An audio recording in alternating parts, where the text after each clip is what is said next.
नाही, ठीक आहे. नवीन वडील त्यांनी शोधला असेल.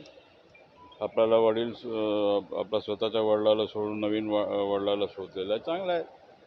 बघू काय करतात ते. आपण लोकांकरता काम केलेलं 50 वर्ष आपण लोकांकरता हिताकरता काम केलेलं लोक. आता तुम्ही पाहिले, तुम्ही ऐरीला दोन्ही सभा, आपण ऐरीला आला नसाल, परंतु पहिला सभा आपण पाहिला, आताच सभा पाहिलं. काय फरक आहे हे तुम्हाला माहिती. मी कशाला जास्त बोललं पाहिजे. बाबा, खरं तर भाजपवर आरोप होतो ते घर फोडण्यात येतं, पण आता परत आपलंच घर फुटलेलं आहे या सगळ्या राजकारणामध्ये.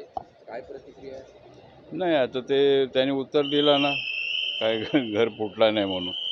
आता घर फुटलं नाही तर आता बघू काय काय पुढे आहे. कोण घर फोडला, काय नाही फोडलं. मी तर सांगतच होतो साहेबांनी अशा प्रकारचं करू नये. ठीक आहे, ते झालं, आता घडला.